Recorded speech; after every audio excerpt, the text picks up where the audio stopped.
प्रिय श्रद्धालुओं, जय श्री कृष्णा, जय श्री राम, जय श्री महाकाल। इस वीडियो में आपको श्रवण कराएंगे भगवान श्री कृष्ण और अर्जुन का वार्तालाप, जिसमें भगवान अर्जुन को मोक्ष का ज्ञान दे रहे हैं, अर्जुन को प्रेम का संदेश दे रहे हैं, अर्जुन को आनंद का संदेश दे रहे हैं, अर्जुन को धर्म और अधर्म दोनों समझा रहे हैं। श्रीमद् भगवद गीता के अध्याय 8 के श्लोक क्रमांक 23 में भगवान श्री कृष्ण कहते हैं, यत्र काले त्वनावृत्ति मां वृत्तिं च वियोगिनः प्रियाता यान्ति तं कालम बक्ष्यामि भरतर्षभ।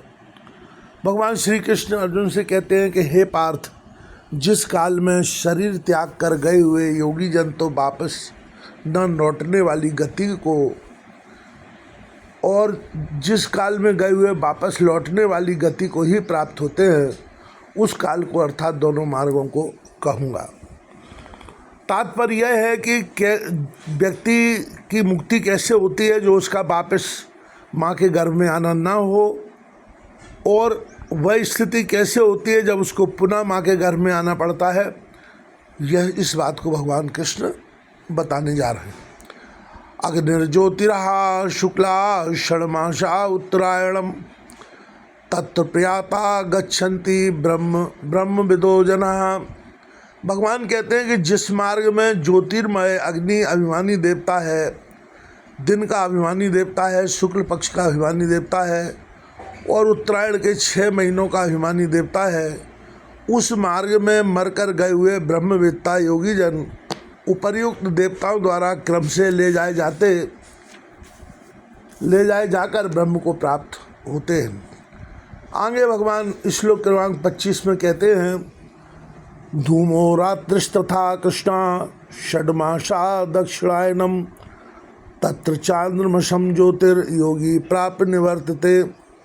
जिस मार्ग में धूमाभिमानी देवता है, रात्रि अभिमानी देवता है तथा कृष्ण पक्ष का अभिमानी देवता है, और दक्षिणायन के 6 महीनों का अभिमानी देवता है, उस मार्ग में मरकर गया हुआ सकाम कर्म करने वाला योगी उपर्युक्त देवताओं द्वारा क्रम से ले गया हुआ चंद्रमा की ज्योति को प्राप्त होकर स्वर्ग में अपने शुभ कर्मों का फल भोग कर वापस आता है।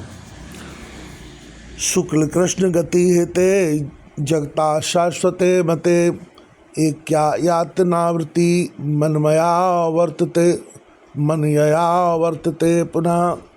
भगवान कहते हैं कि जगत के ये 2 प्रकार के शुक्ल और कृष्ण अर्थात देवयान और पितृयान मार्ग सनातन माने गए हैं। इनमें से एक के द्वारा गया हुआ, जिससे वापस नहीं लौटना पड़ता, उस परम गति को प्राप्त होता है, और दूसरे के द्वारा गया हुआ फिर वापस आता है, अर्थात जन्म मृत्यु को प्राप्त होता है। श्लोक क्रमांक 27 में भगवान कहते हैं, नयते श्रुति पार्थ जानन योगी मुहति कश्चन तस्मात् सर्वेषु कालेषु योग युक्तो भवार्जन। भगवान कहते हैं कि हे अर्जुन, इस प्रकार दोनों मार्गों को तत्व से जानकर कोई भी योगी मोहित नहीं होता। इस कारण हे अर्जुन, तू सब कालों में संबुद्धि रूप योग से युक्त हो, अर्थात निरंतर मेरी प्राप्ति के लिए साधन करने वाला हो। अर्थ यह है कि यदि भगवान की प्राप्ति हो जाती है तो फिर मनुष्य का कल्याण निश्चित है, क्योंकि भगवान को प्राप्त होने के बाद पुनर्जन्म का जो चक्र है वो टूट जाता है, समाप्त हो जाता है। वेदेषु यज्ञेषु तपः शुचैव दानेषु यत् पुण्यफलं प्रदिष्टम् अत्तेति तत्सर्वमिदं विदित्वा योगी परम स्थानमुपैति चाध्यम।